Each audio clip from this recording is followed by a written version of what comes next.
বাংলাদেশে রপ্তানি কার্যত বন্ধ হয়ে যাওয়ায় ভারতের সীমান্ত এলাকায় প্রায় ৩০,০০০ টন পেঁয়াজ পৌঁছে যাওয়ার উপক্রম হয়েছে। ভারত থেকে পেঁয়াজের সবচেয়ে বড় ক্রেতা হলো বাংলাদেশ, কিন্তু বর্তমানে এই রপ্তানি বন্ধ থাকায় পশ্চিমবঙ্গ ও উত্তরবঙ্গের পেঁয়াজ ব্যবসায়ীরা মারাত্মক ক্ষতির মুখে পড়েছেন। স্থানীয় ব্যবসায়ীরা জানিয়েছেন, ২ মাস আগেও বাংলাদেশে পেঁয়াজ রপ্তানি ছিল সম্পূর্ণ স্বাভাবিক। সেই সময় মালদহ জেলার মাহদিপুর এবং দক্ষিণ দিনাজপুর জেলার হিলি সীমান্ত দিয়ে প্রতিদিন শতাধিক ট্রাকে করে পেঁয়াজ বাংলাদেশে যেত।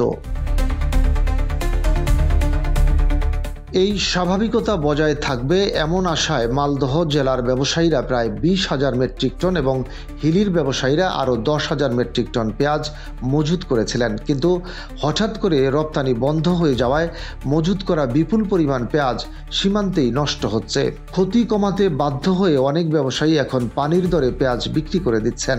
এতে ক্ষতির পরিমাণ আরও বাড়ছে বলে তারা জানিয়েছেন। ব্যবসায়ীদের অভিযোগ, রপ্তানির অনিশ্চয়তা ও সিদ্ধান্তহীনতার কারণেই সীমান্ত এলাকায় বিপুল পরিমাণ কৃষিপণ্য পচে নষ্ট হচ্ছে, যা একটি বড় ধরনের আর্থিক আঘাত। মালদহ জেলার মাহদিপুর সীমান্তের ব্যবসায়ী মোহাম্মদ রুবেল হোসেন জানান, বাংলাদেশ থেকে পেঁয়াজ রপ্তানির বরাত পেয়েই তারা মহারাষ্ট্রের নাসিক থেকে পেঁয়াজ নিয়ে আসেন, কিন্তু বন্দরে পৌঁছানোর পরেই হঠাৎ জানতে পারেন বাংলাদেশে আর পেঁয়াজ রপ্তানি করা যাবে না। ফলে পচে যাওয়ার ভয়ে সেই পেঁয়াজ লোকসানে বিক্রি করে দিতে হচ্ছে। তবে উত্তর ২৪ পরগনা জেলার ঘোজাডাঙ্গা এবং পেট্রোপোল স্থলবন্দরের ব্যবসায়ীরা সেভাবে পেঁয়াজ মজুত করেননি, ফলে তারা কিছুটা রেহাই পেয়েছেন।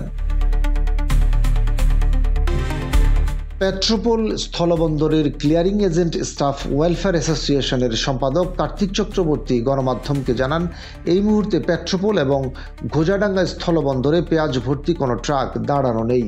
বাজার ঘুরে দেখা গেছে, কলকাতা ও তার পার্শ্ববর্তী শহরগুলোতে তুলনামূলক ভালো মানের পেঁয়াজ প্রতি কেজি ২৫ থেকে ৩০ রুপিতে বিক্রি হচ্ছে। কলকাতার এক পাইকারি পেঁয়াজ বিক্রেতা দীপ বর্মন জানান, এখানে হয়তো খুচরা পেঁয়াজের দাম এখন কিছুটা বেশি, তবে গোডাউনের পেঁয়াজগুলো বাইরে আসলেই এই দাম আরও কমে যেতে পারে।